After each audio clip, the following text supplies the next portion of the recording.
Hello, so guys, welcome back to my channel, and for today's video I'll be showing you how I complete Heart of Trouble, the new one player campaign map on expert difficulty, completing this 4.6 challenge of the fire season. And for this challenge you can only use bandit cards except for tier 1 cards, because tier 1 cards, there's no bandit cards for tier 1. And if you complete this achievement, you also unlock another achievement that you will obtain 2 Banzai Lord as a reward.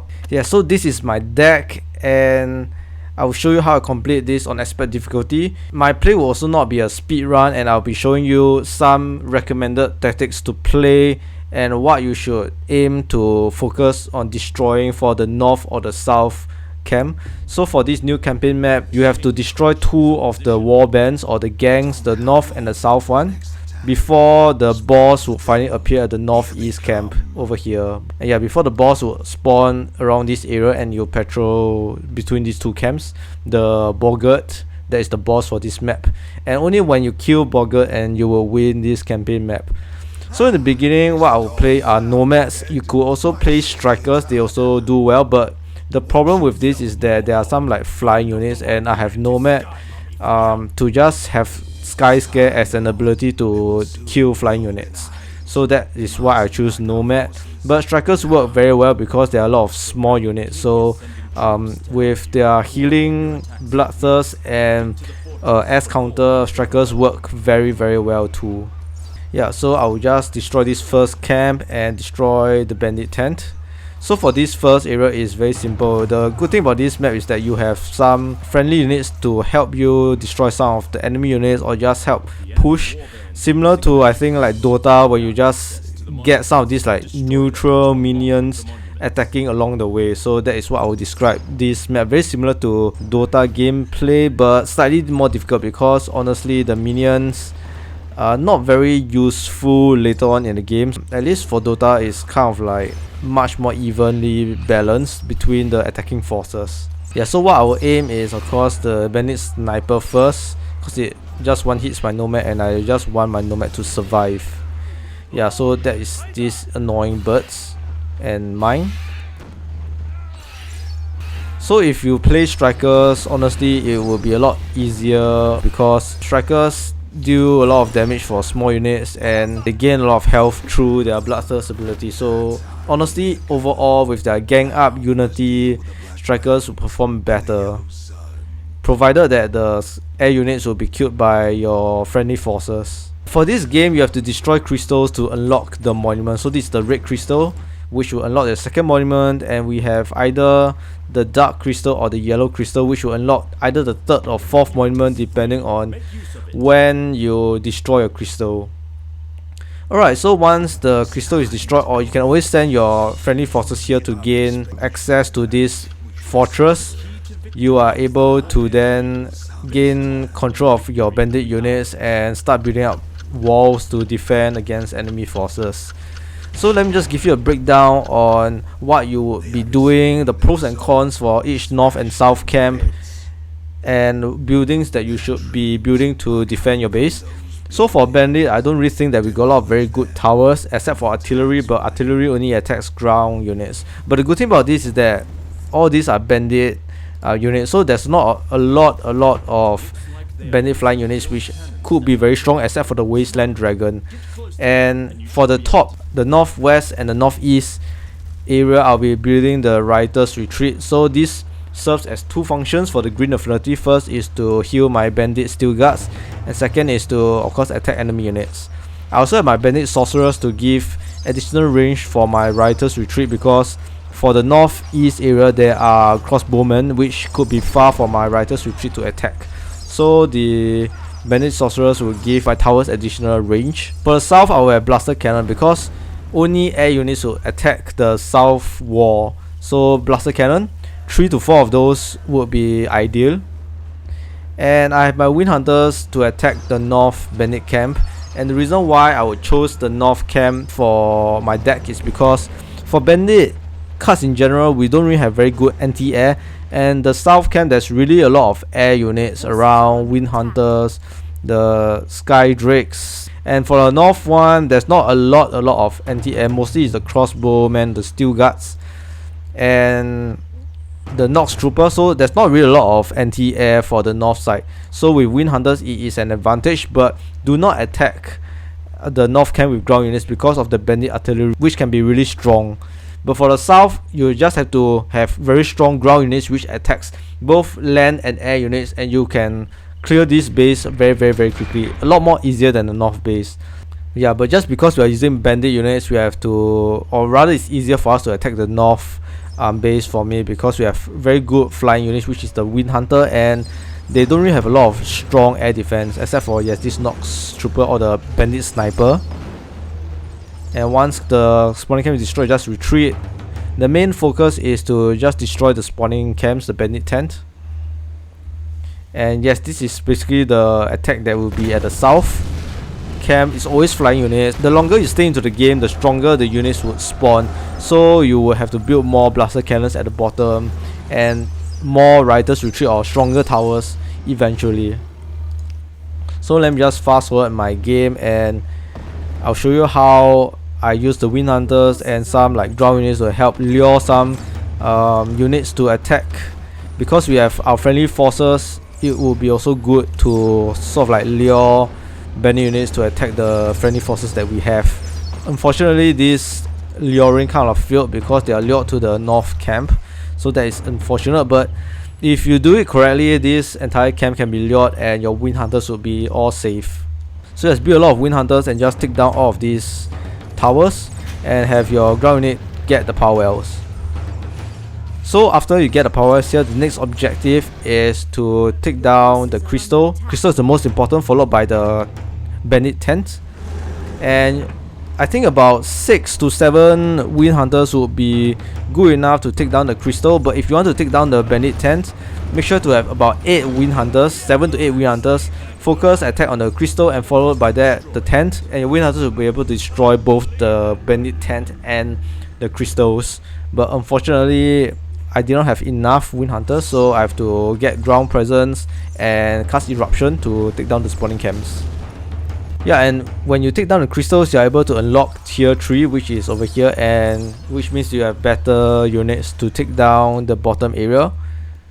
And another thing to note is that once the crystal is destroyed, the foreign camps will have stronger spawns. As you can see, there's the Wasteland Terror, and this would work the same way. If you destroy the yellow crystal first, the top will spawn stronger units. So it doesn't really matter if you want to focus on destroying the top crystal or the bottom crystal first. Either way, stronger units would spawn, unless you can like kind of simultaneously destroy both crystals at the same time.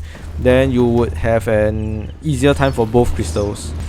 And this is basically what I mean by really strong anti-air because of the Wind Hunter. So for Bandit units, I need to have more like Soul Hunters or more tanky units that can both attack air and ground units.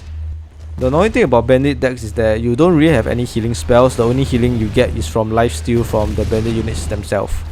And yeah, after a while, as you can see, destroying crystals, or the longer you take to clear the map, you need to build more towers because the waves are stronger.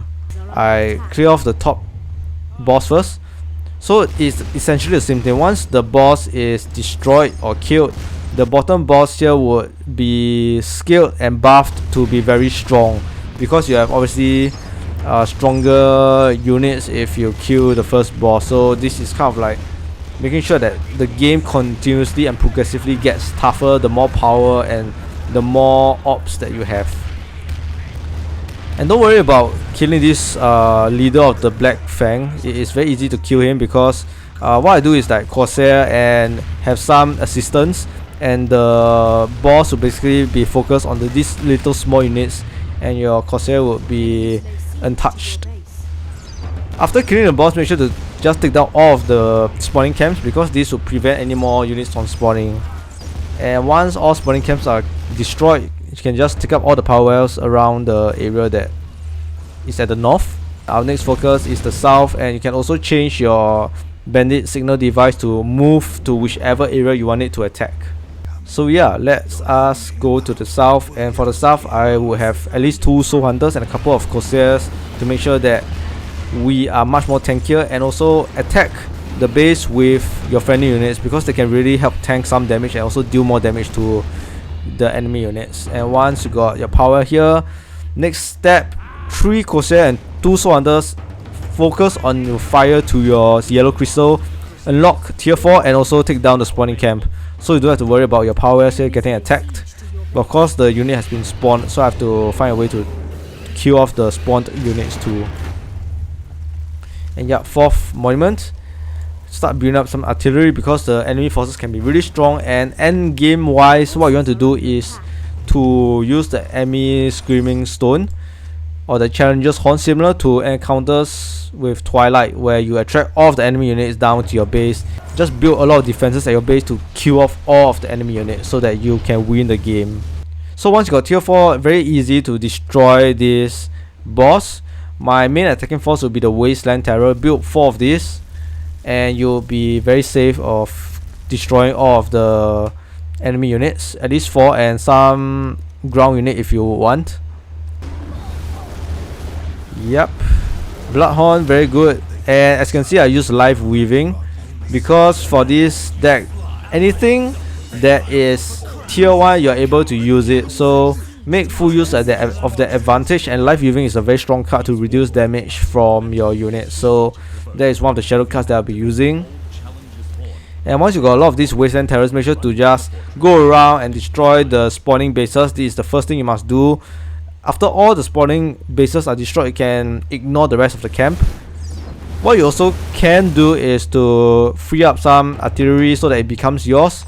And one artillery deals this amount of damage, but if you have control of more than one artillery, basically this artillery damage would stack. So if you got 2 artilleries in control, you'll be dealing 1200 damage and up to 3600 damage in total. And if you've got 3, it will scale likewise. Closer to World Breaker gun once you control all of the artillery, which are like 3 artilleries. So once the top and bottom bases are destroyed, spawning camps destroyed, and boss destroyed, next focus will be on Boggart, the boss. And what I would recommend is to just clear off most of the bases, almost all of the bases, so that when you summon Boggart using the Challenger's Horn, you do not have to face a lot of enemy units. And the strong thing about Boggart is the core cannon barrage. It deals so much damage. It's like so many cannons attacking, so many artilleries attacking your base, and it's very dangerous for you to use your dragons or even your bloodhorns to attack, because 5 barrage can almost annihilate your entire army. So I recommend you to avoid Boggart first. Especially if you're a beginner, just clear off spawning camps, clear off the bases so that they do not spawn any more units to attack your main base. And once that is done, you can use the horn to attract Boggart. So that is my main attacking strategy. So I just have my dragons go about attacking enemy units, and then after that, when it's low on health, go back to the base and heal. We have the Riotous Retreat, so the healing is quicker and faster. So yes, just attack. As you can see, Boggart's cannon is very deadly. I will show you once again when it kills some of my dragons. Yeah, it's over here. So before it casts the cannon, you can see this cannon area, and as you can see, 5 shots. If my dragons didn't move away, more of them would die, not just 1. So this is the reason why I want you to avoid Boggart first. However, you can also use another strategy of using or sending 1 unit to make sure that it uses its ability, so that only after 30 seconds later it can use the cannon ability again. So that is one strategy that you can use. But the downside about the strategy is that you have to kill Boggart within 30 seconds. If not, it can summon the cannon again, raining destruction on your troops. So highly recommend you, only if you are confident of killing Boggart with a lot of units quickly, then you can just focus on attacking him without using the Challenger's Horn or the enemy Screaming Stone. So what I want to do is to just take out this camp, but it's not necessary. But I just want to take down as many camps as possible, and once that camp is destroyed, I would be summoning Boggart and killing him. So the strong thing about Boggart is that he has regeneration, which is Flash Feast, similar to Overlord, where he heals health, or even the Bandit or the Banzai Lord in Mo. So this is my attempt to try to kill Boggart, but it's really tanky and we don't really have any healing spells to heal our unit. So very hard in my opinion, to take down Boggart unless you got the right cards, the right set of cards, or you're not using a Bandit deck. So at this point, I'm just gathering my troops and be using the Challenger's Horn. Yep, so once that is used, all enemy units will be attracted to our base. But it will be very easy to kill off these units because we have a ton of artillery. The downside about our enemy forces is that they don't really have a lot of flying units, only the Raven battleship. So many artilleries firing them, it will be invincible. And yep, so this is how I complete Heart of Trouble and Expert difficulty. Very simple if you follow my strategy and you don't really want to opt for a speed run method because you have all the time of the day to complete this map. And I hope this replay has helped you complete this challenge, and I'll see you guys again real soon for my next video.